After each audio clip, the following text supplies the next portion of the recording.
तो आज का वीडियो बहुत ही इंपॉर्टेंट होने वाला है, इसीलिए वीडियो को अंत तक ज़रूर देखिएगा, क्योंकि आज के इस वीडियो में मैं ओएमआर शीट के बारे में बताने वाला हूं कि ओएमआर शीट को कैसे भरना है, ओएमआर शीट पे आप लोग को क्या क्या लिखना होगा और कौन कौन सी गलतियां ओएमआर शीट पे नहीं करना है, क्योंकि एक छोटी सी गलती आपके रिजल्ट को पेंडिंग में डाल सकता है। आप हर साल देखते होंगे कि हज़ारों स्टूडेंट का रिजल्ट पेंडिंग में हो जाता है। उसकी एक ही परेशानियां है, ओएमआर शीट, वो ओएमआर शीट अच्छे से नहीं भरते हैं और रिजल्ट पेंडिंग में हो जाता है।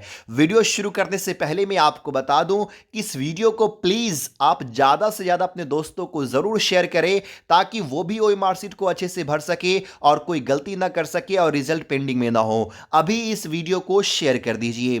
तो चलिए हम लोग समझते हैं कि ओएमआर शीट को कैसे भरना है, ओएमआर शीट पे आप लोग को क्या क्या लिखना होता है, सारी चीज़ को हम लोग डिटेल से जानते हैं। तो सबसे पहला काम आपको क्या करना है कि जो आपको कॉपी मिलेगा, चाहे वो ओएमआर शीट हो चाहे वो जो कॉपी, और दोनों एक ही साथ रहेगा, अटैच्ड रहेगा। तो सबसे पहले कॉपी को देखना है, कॉपी पे आपका डिटेल सही सही लिखा हुआ है कि नहीं। यानी कि कॉपी पे आपका पहले से ही डिटेल लिखा हुआ रहेगा, सारा चीज़, roll number, roll code, name वगैरह, स्ट्रीम, रजिस्ट्रेशन नंबर क्या है, सारी चीज़ें लिखी गई हुई रहेगी। यही नहीं, आपका तस्वीर भी, आपकी तस्वीर भी वहाँ पे लगी हुई रहेगी। तो आपको जैसे ही कॉपी मिलता है तो आप अपने एडमिट कार्ड से या उसको पढ़ ले, क्या वो कॉपी आपका ही है या नहीं। अगर नहीं है तो एग्जामिनर को आप वापस कर दीजिए, कहिए ये मेरा कॉपी नहीं है। सबसे पहला काम आपको ये करना है, सारा डिटेल लिखा हुआ रहेगा, जैसे कि आप लोग यहाँ पे देख पा रहे होंगे, परीक्षार्थी का नाम, रोल कोड, रोल नंबर, विषय कोड, संकाय, पंजीकरण यानी रजिस्ट्रेशन नंबर हो गया, विषय का पूरा नाम और किस डेट में परीक्षा होने वाली है वो डेट। ये पहला आपको मिलान करना है। देखिए, ये सैंपल पेपर मैं 2019 की बता रहा हूं। 2019 में जो सैंपल पेपर जारी किया गया था, 2020 और 21 में जारी नहीं किया गया है। चलिए, तो सबसे पहला मैच आपको ये कर लेना है कि कॉपी पे सारा चीज़ सही सही लिखा हुआ है कि नहीं। उसके बाद कॉपी के पहले पेज पे आप लोग को क्या क्या भरना है, ये चीज़ें जान लीजिए, जो बहुत ही इंपॉर्टेंट चीज़ें हैं। विषय का नाम, एक नहीं, सबसे पहले विषय, किस सब्जेक्ट का एग्जाम हो रहा है, ये चीज़ें आपको भरनी है। अगर ये नहीं भी भरते ज़्यादा दिक्कत नहीं है, लेकिन ये चीज़ें आप लोग ये लिखना भरना मत भूलिएगा।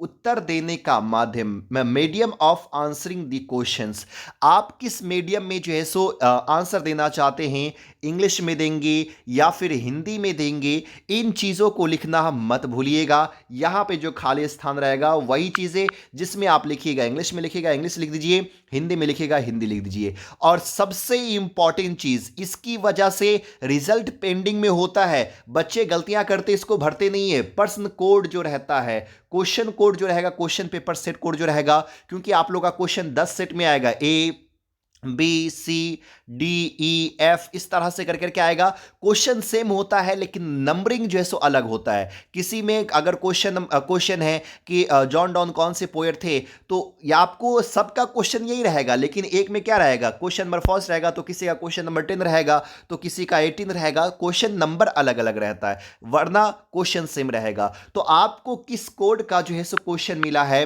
वो लिखना मत भूलिएगा, और इसी की वजह से बच्चे का रिजल्ट पेंडिंग में जाता है, क्योंकि वो लिखा ही नहीं। अगर खुदा ना खास्ते पेंडिंग में नहीं जाता है तो वो भरता है ए के अनुसार से, अगर यहाँ पे बी लिख दिया तो वो जो आंसर जो चेक होता है ना वो बी वाले के अनुसार, और सारा का सारा आंसर जो सो गलत हो जाता है। फिर बच्चे कहते हैं यार मैं तो सही सही भर करके आया था, फिर नंबर कम क्यों मिला मुझे जो ऑब्जेक्टिव में। तो ये गलती आपको नहीं करना है, तो ये चीज़ें आपको भरना है। उसके बाद आगे आपको भरना है लेखक उपलब्ध करवाया गया है कि नहीं, यानी कि जो होते ना कोई खुद से नहीं लिख सकते हैं तो उसके लिए एक राइटर होता है, तो आप लोग को नो पे टिक लगा देना है।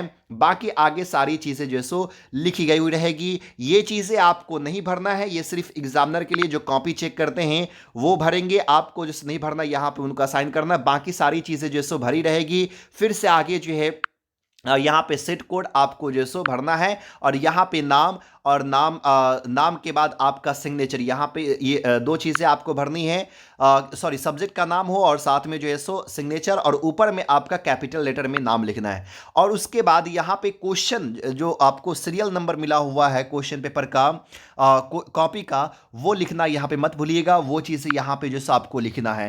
तो ये रहेगा आपका पहला पेज, है कि नहीं, फ्रंट पेज जो है सो रहेगा। उसके बाद जैसे आप पेज को पलटिएगा तो आपको ओए मार्कशीट देखने को मिलेगा। अब ओए मार्कशीट इस प्रकार का होगा, यहां पे सारा डिटेल आपका लिखा होगा, यहां पे आपकी तस्वीर लगी होगी।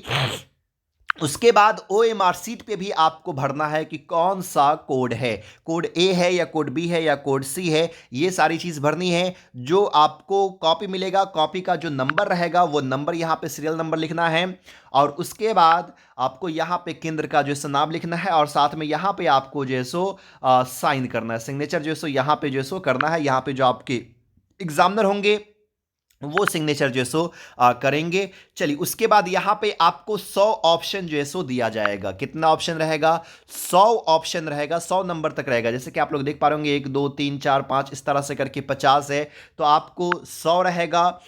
या फिर अगर 70 ये 35 नंबर जिसमें ऑब्जेक्टिव का जवाब देना उसमें 70 ऑप्शन रहेगा।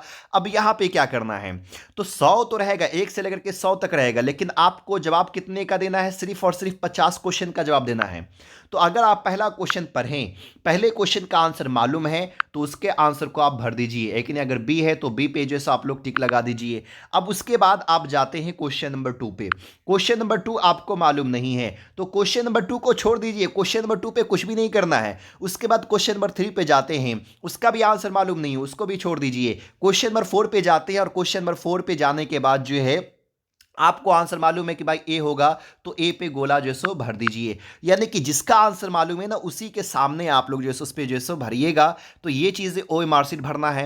अब ओ एम आर शीट जो भरना है वो किस पेन से भरना है, तो ब्लू या फिर ब्लैक पेन, ब्लू या ब्लैक पेन का आप इस्तेमाल कर सकते हैं, या तो आप नीला या तो फिर आप काला पेन का इस्तेमाल कर सकते हैं। लेकिन ये पेन जो होनी चाहिए वो बॉल पेन होनी चाहिए, ना कि जेल पेन होनी चाहिए। आपको बॉल पेन का इस्तेमाल करना है। बच्चे लोग ओ एम आर शीट को जल्दी से भरने के लिए और अच्छे से भरने के लिए वो किसका इस्तेमाल कर लेते हैं? जेल पेन का। अगर आप जेल पेन का इस्तेमाल करते हैं डायरेक्टली आपकी कॉपी को रिजेक्ट कर दिया जाएगा, इसलिए बॉल पेन का इस्तेमाल कीजिएगा। और जेल पेन भरने से क्या होता है कि आप भर तो दिए हैं, लेकिन बाद में जैसे कॉपी सब जमा होता है तो उसका ये जो इंक जो होता है वो इधर उधर फैल जाता है, इससे आपका ओएमआर शीट जो सो खराब हो जाता है। अब चलिए आगे और इंस्ट्रक्शंस देख लेते हैं कि क्या क्या चीज़ है, सही भरने का तरीका क्या है।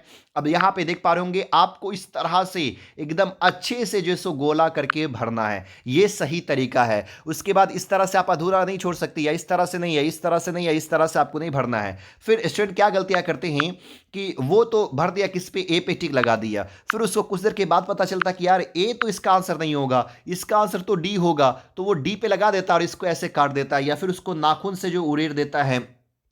आपको ऐसी गलती नहीं करनी। एक बार जो भरा किया है उसको वैसा ही छोड़ दीजिए। अगर आप ये भी भर देते हैं और ये भी भर देते हैं तो इसमें आपको एक भी नंबर मिलने वाला नहीं है। तो ये क्वेश्चन ऐसा ही गलत हो जाएगा। तो जो एक बार भरा गया ना उसको वैसा ही छोड़ दिए, उसके बाद उस पर टच भी आपको नहीं करना है।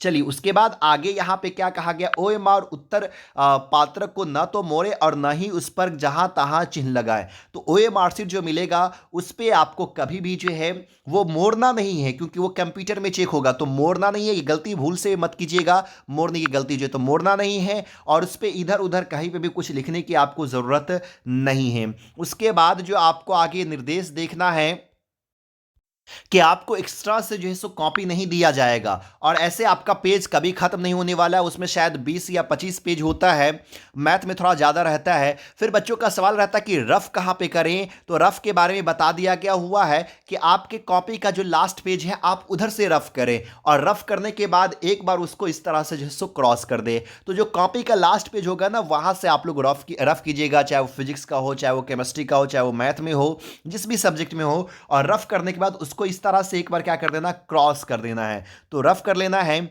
और मैं पिछले वीडियो में बताया था कि आप लोग प्लीज ब्लैक पेन का इस्तेमाल मत कीजिएगा। तो उस वीडियो में बहुत सारे स्टूडेंट ये कह रहे थे कि सर ब्लैक पेन का इस्तेमाल क्यों नहीं करें। तो देखिए ब्लैक पेन का अगर आप इस्तेमाल करेंगे तो दो ही चीज में, या तो हेडिंग में, या तो फिर आप जो पॉइंट लिखते हैं उस पॉइंट में। और आपको 1.5 घंटा, सिर्फ 1 घंटा 30 मिनट में ही जो है ना वो पूरे क्वेश्चन को सॉल्व करना है, क्योंकि आपको पहले जो ओएमआर शीट जमा करना है और उसके बाद तो फिर सब्जेक्टिव लिखना है।